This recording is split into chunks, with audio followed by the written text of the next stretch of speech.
This is NEGOTIATEx TV.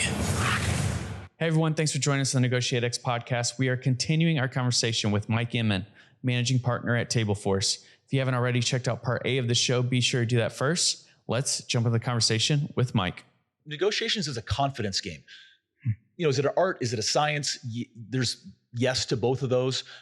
But those who are more confident, and there's a difference between confident and cocky. Planning better gives you more confidence. You will produce better results when you're more confident versus someone who isn't confident. Now, we can take people who aren't confident and show them how to plan better, to do better, to increase their confidence. It's probably easier to do that than taking a really cocky person and leveling them down because they're going to be more comfortable winging it.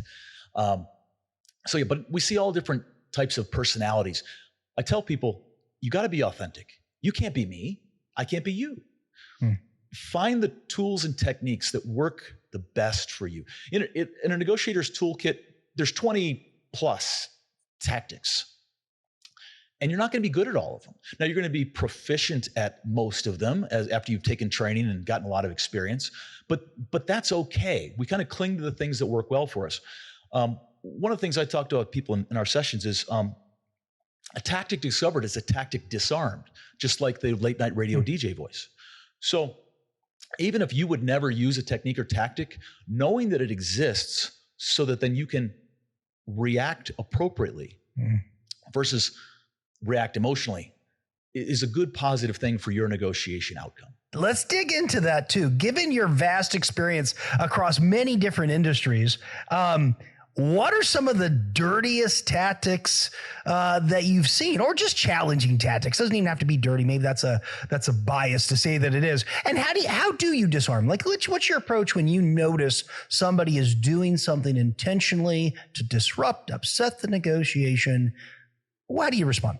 I learned this at MIT. To call it out. Jared, I forget Jared's last name, the professor there, he says to just call out the technique. You can say, and you don't have to do it in a mean way, like say, hey, I noticed that you're using that against me. You can say, hey, have you taken a negotiation class? Now, most people are proud of the training that they've had, and certainly that someone would recognize it. So they'll probably go, well, yes, I have. Then you can say, I noticed you used that time against me, that tactic on using time. Did you plan for that? That was good. So you're almost making light of a tactic that they put into play to disarm it. And you can go the other way, but I always choose to be friendly first in a negotiation versus being hardline. I've been the hardline guy way too often in my career, way too early in my career. And I've just learned, if we can just smile, if we can agree that we want to get to yes, we're not there yet, let's put some cards on the table. Let's see if we can make this a good deal for both sides. Let's stop these techniques and tactics.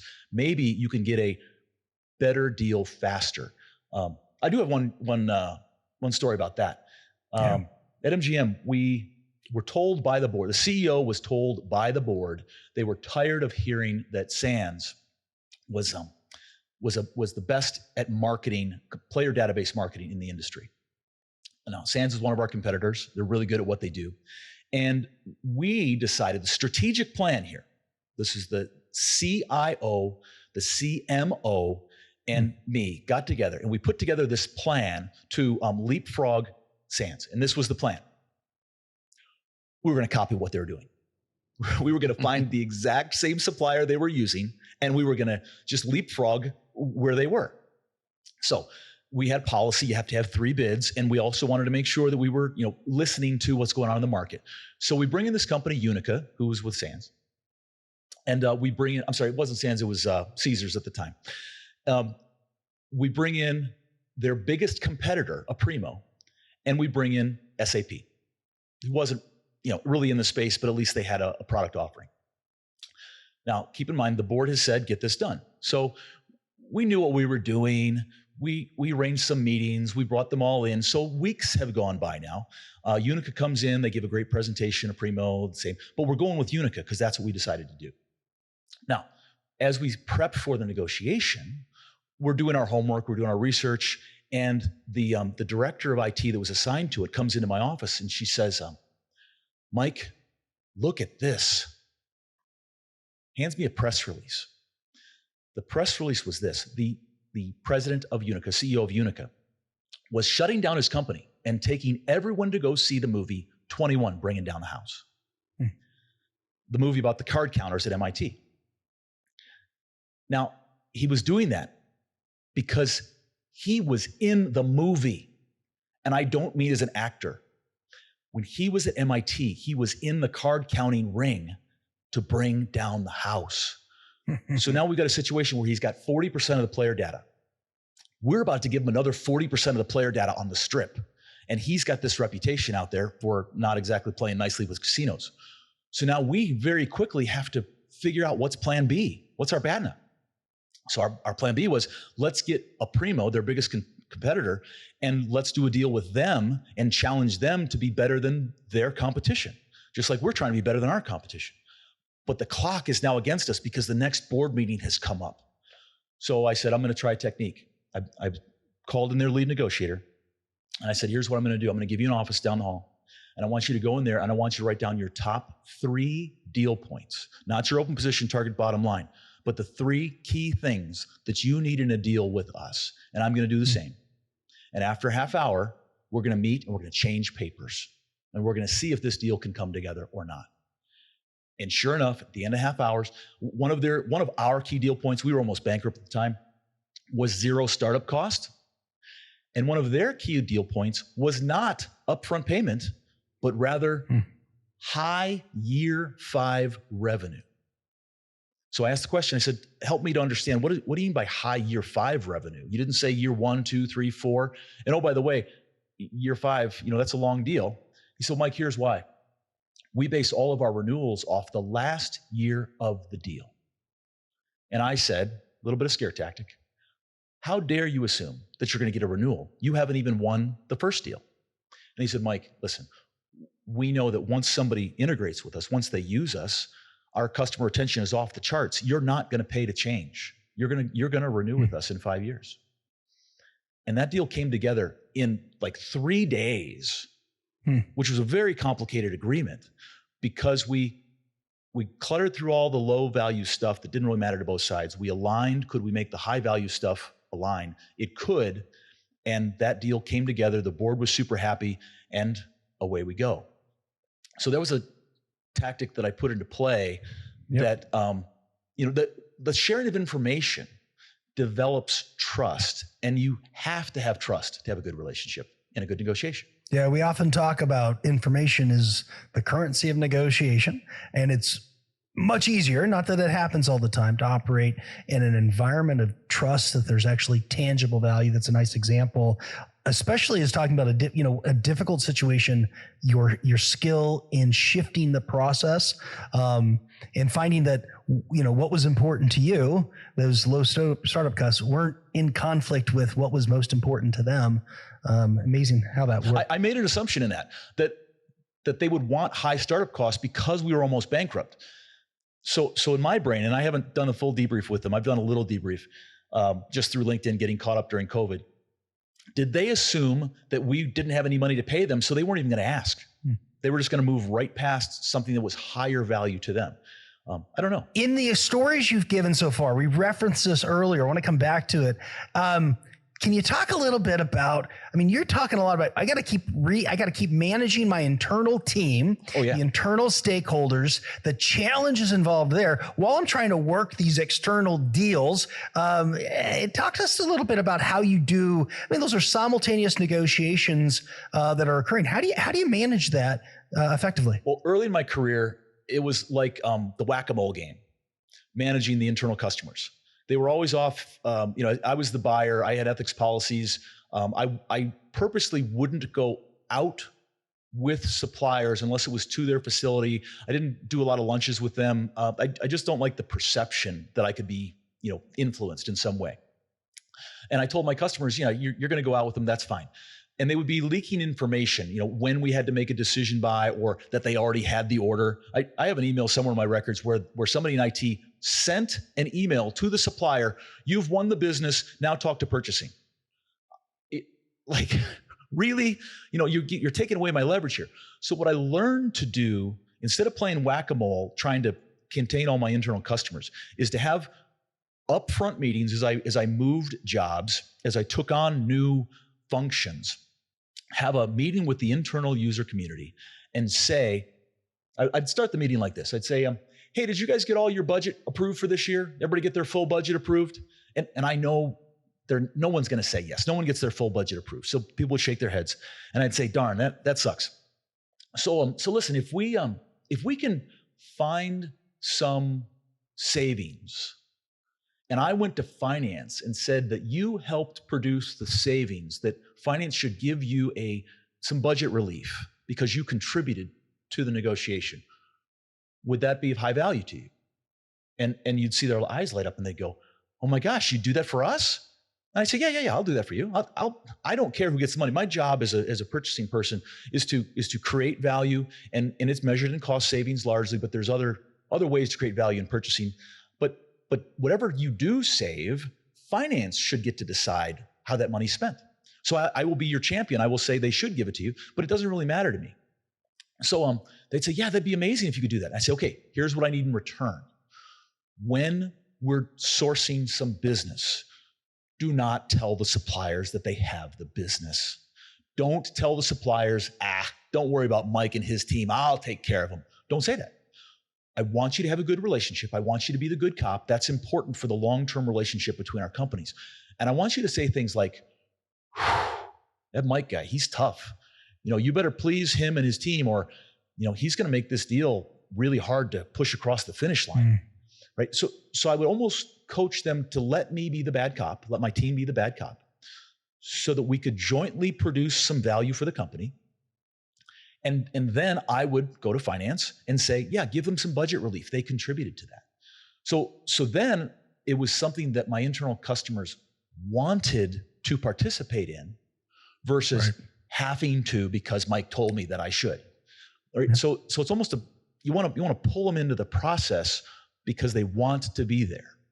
And then a lot of them actually because not a lot of people have been trained in negotiating, they think that it's just this thing that happens. But when you show them that you've actually got a plan, that you've got techniques and tools that you're going to use, they're like, oh my gosh, I didn't know you could do that. I didn't know that was planned. Yeah, I'm planning all this stuff out. Yeah. And when you let them behind the scenes, they actually start to enjoy the process, specifically that the lead negotiator will be doing it. But when they have insight as to when and why and how you're going to do something, they start to enjoy negotiating as well. I love that power of pulling people into the process. What a shift versus when they feel like they're just being brought along for the ride. We often talk about segmenting our stakeholders and really treating them like in different categories and saying, who just needs to know because they might have to help with implementation. Who's a subject matter expert we can actually bring and say, hey, we need your expertise, we need your insights, we need to know your concern. And then who are the decision makers, and the respect that can be shown between kind of doing some segmentation and then intentional managing as you're talking about can be so. Proactively, intentionally managing. Yeah. You've got to get out in front of it. Yeah. We could probably spend more time. That goes back to being persevering, but the proactive piece versus getting caught. I'm curious. I'm going to jump. Okay. Nolan, I keep jumping you. Have you ever, we feel like we can ask you this now, Mike. Ever had a failed negotiation, and maybe it was the result of not being proactive enough or prepared enough or something? Do you mind going there? That's really vulnerable. Say, have you ever had a shared one, and what was your lessons learned? Anybody who tells you they haven't had a failure is lying, especially in negotiating. My biggest, the nastiest failure that I had was we had a company that we leased rack space from. It's not a glamorous industry, but somebody's got to put shelves up and store it. And we had a whole warehouse, 400,000 square feet in the racks. And let's see, I forget how it started, but we wanted a price decrease. We were trying to reduce our costs, and the supplier said no. And all of our, I shouldn't say all of, nearly every supplier I can remember was granting us some form of concession. And the supplier said no. And the lease was going to expire in a year. And I said, all right, fine. We'll deal with it then. So we're continue paying the monthly bills, and we're getting closer and closer to the year-end lease. And I said, you know what? Let's go ask them again for a decrease, because now Now the time is getting close. At the end of this, they'll think that we've got competition, and maybe they'll give us a concession. So we get 3 weeks from the expiration of the lease, and we ask them, "Where's that price decrease that we've been asking for?" And they said, "Yeah, you're not getting a decrease. In fact, you're getting an increase." And we said, "We could replace you." And they said, "No, you can't." We didn't do our homework. There wasn't a competition in their area that could get their stuff out and get our new stuff in.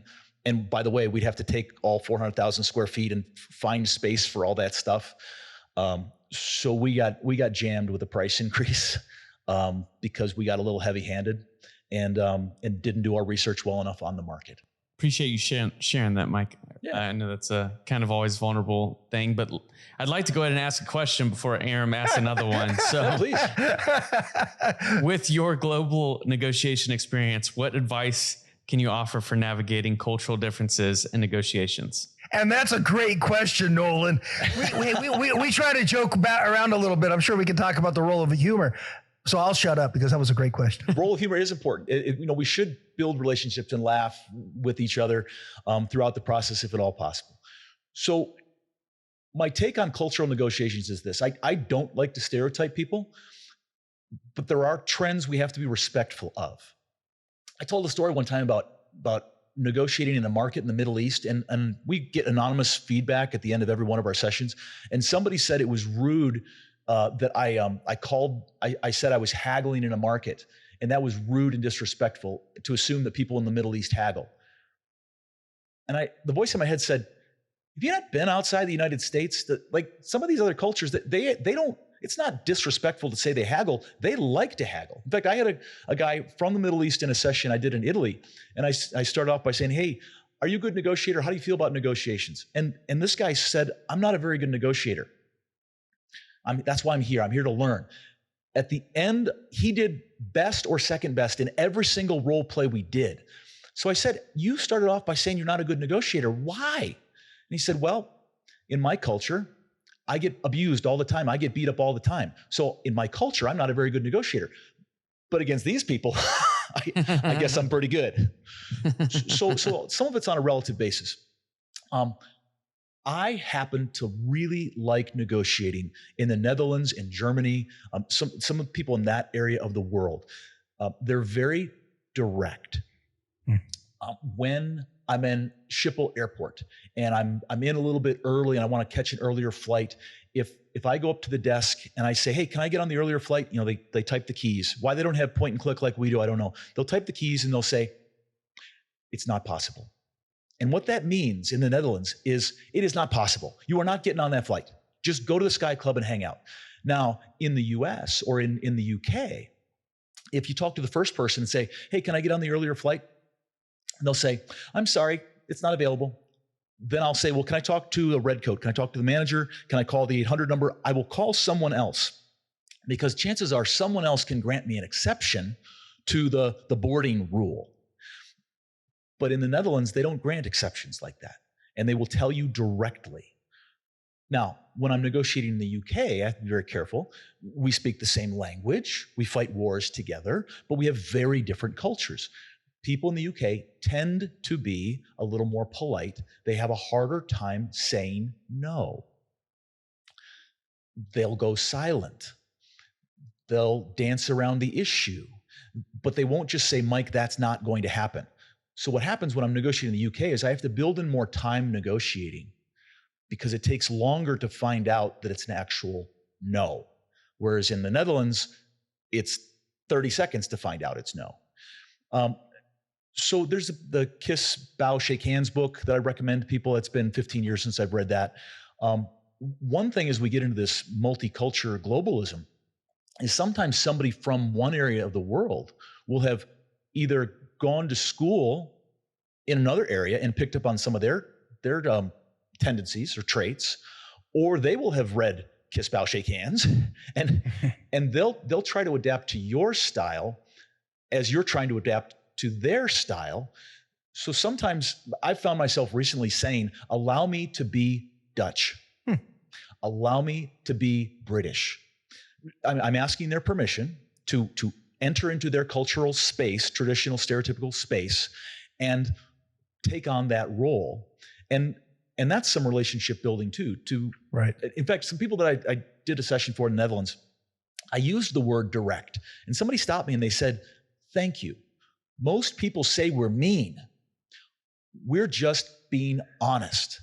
Right. And I thought, wow, I can see why people would think they're mean, but I appreciate it. So hopefully that, touched enough on that topic.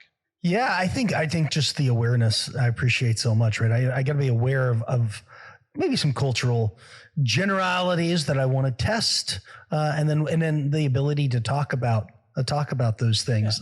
Yeah. I've always said the ability to talk about how we're maybe particularly different actually is an indicator of how strong the relationship is. Oh, listen, when I create a plan, negotiation plan, I always want a second set of eyes on it. I'm never perfect, and anybody who says they're lying too. So I take my plan and I'll find somebody to look at it. Now, what I don't want is another person with an engineering background that's from the United States and has been in supply chain, because their cognitive bias is going to be too similar to my cognitive bias. I want to find somebody, if I can, and it's hard to do sometimes, that resembles the profile of the other side of the negotiation so that I can see it through their eyes. And bad news early is good news. I want to find how they see something before I actually present it to them. Communications is not what I say, it's what you hear. So I want to make sure that I'm going to make sure I'm using the correct words. When I go, I'm booking an international trip right now. And I always go one day early, especially where English is a second language. And I talk to everybody. I talk to the person at the taxi stand. I talk to the taxi driver. I talk to the hotel desk clerk. I talk to everybody that possibly can, because I want to change my language to fit their culture. How quickly do they speak English? I talk fast when I'm talking to an English speaker. I have to slow down sometimes in English as a second language countries. In the US, I say my kids went to college. In the UK, they went to university. So I'm trying to change my language so that it's the easiest to communicate with them as possible. What a great takeaway. It's not what I say, it's what you hear is the real key to communication. And Mike, you had mentioned plan. I know earlier in the conversation, you said that you want to help people create a plan that could possibly be on the back of a business card. Kind of want to dig into that real fast as to what you recommend goes on that for planning. So that's a yield and shield. Let me see if I have one here. Yeah, I'd drawn this out for somebody else. Right there. It could be that simple. The stuff you're willing to give, the stuff you got to have. Now, we had a client that measured the results. And one of the nice things about Table Force, I brought them in over the years to teach my purchasing teams, is there's a measurable improvement, quantifiable post-session, return on investment. So they were measuring, and they found something very strange. It was a class to get salespeople price increases. And they came back and they said, why is it that people who conduct their negotiations on Zoom have a measurable improvement over people who conduct their negotiations in person? And that did not make sense to us. Like, I want to be in person. I want to gather all the clues. I want to gather the body language. I want to gather the pictures on someone's wall. I want to be at their office. Why a person that was negotiating in Zoom would have an advantage? We couldn't figure it out. So we did a lot of interviews, and here's what we found. The negotiators that were negotiating in person at the client's office would create their negotiation plan, put it in their briefcase or tuck it in their pocket, go in and negotiate. But their plan was not on the table, not on the desk in front of them. The negotiators that were negotiating in Zoom were writing out their plan, putting it on their monitor, and as they were talking, negotiating, their plan was in front of them. Mm-hmm. So imagine the power of just not only planning, but having your plan out front and center produced a measurable lift. Well, you're getting to the next question, Mike, which is, you've been doing this for a bit. Technology is changing rapidly. And you mentioned Zoom. Yep. We know there's a number of different modalities in which negotiations take place today that it was not the case 20 years ago. We know AI is showing up. What's your advice when it comes to the integration, implementation, adoption of this changing world of technology and how it impacts the negotiations you're involved in? That's a great question, and we experienced it ourselves right here. The audience doesn't know it, but I had trouble getting in tried several different times and techniques and tools, and finally had to shut the whole thing down, and lo and behold, I'm here. I tell people, this is more of a life lesson. I coach a lot of younger professionals. Get comfortable being uncomfortable. And part of that process is building a little extra time like you guys did for me. Part of it is going into Zoom early, checking your settings. And for me, I struggle with Teams. In Zoom, I'm very comfortable with it. All the settings, everything always looks the same. It's user-friendly for the way my mind operates. Teams is kafugly. My mind just doesn't operate the way Teams does. So I have to go in and make sure my camera is set properly and the mic set up, and then people move around, and I forget how you do a breakout room in Teams. I do them in Zoom all the time. So to put a little effort in ahead of time to make sure your stuff works, to make sure that's part of your planning process is a good, healthy thing. I could probably do a better job on that given the mistake that we had this morning. I'll hold it against you, Mike.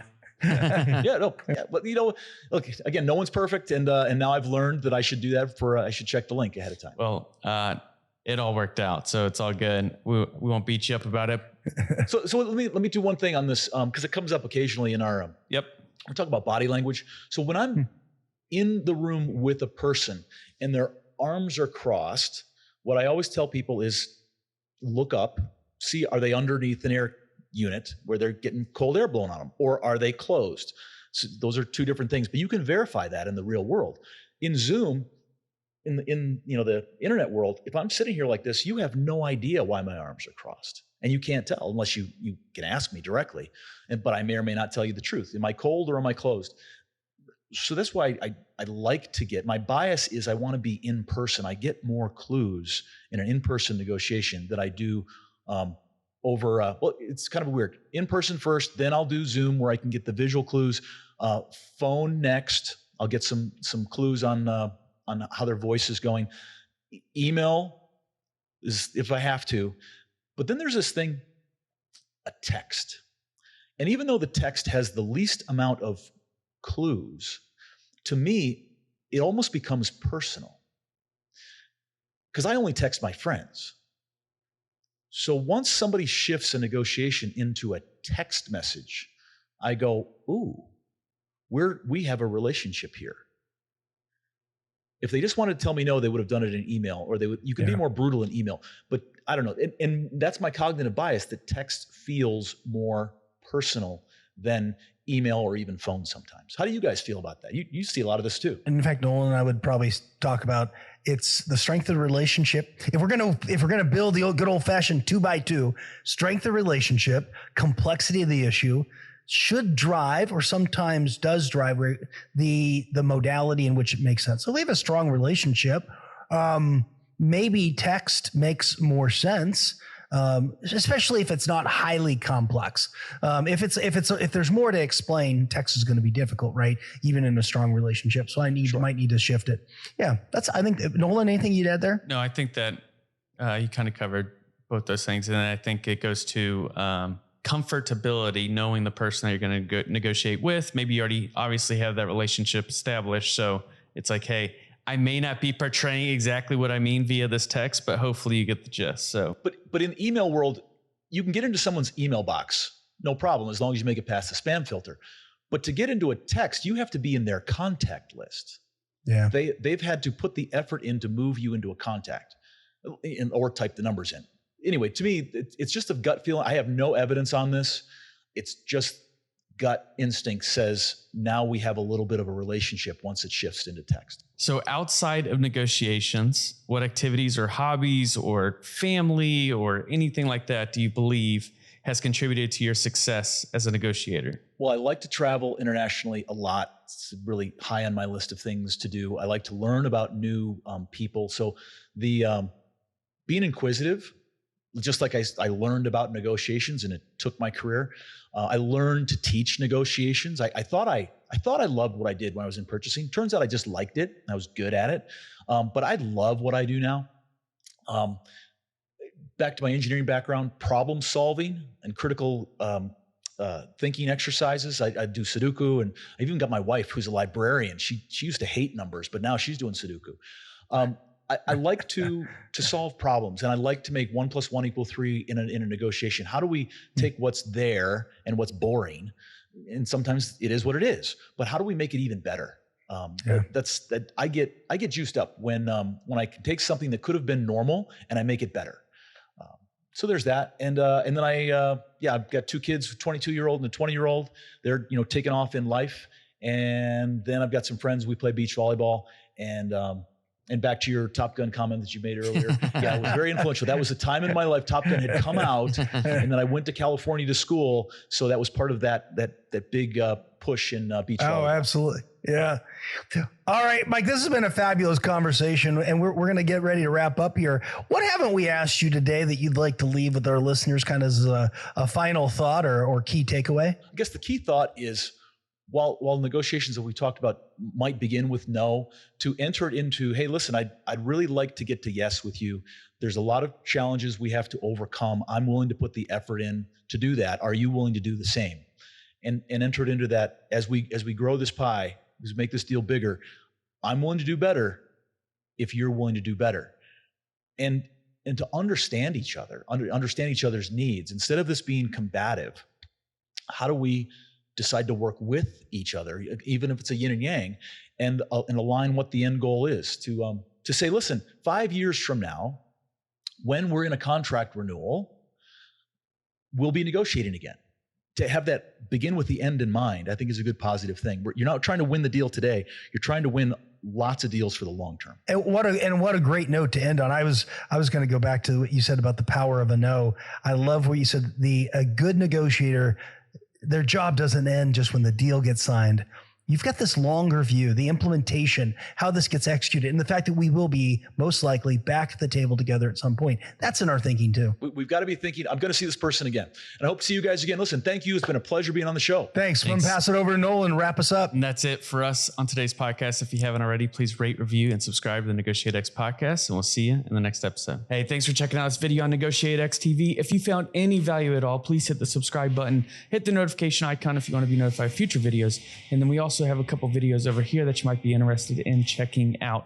If you and your small business, your team are looking to get negotiations or leadership training, then you can head over to NEGOTIATEx.com and learn more about the coaching services we offer.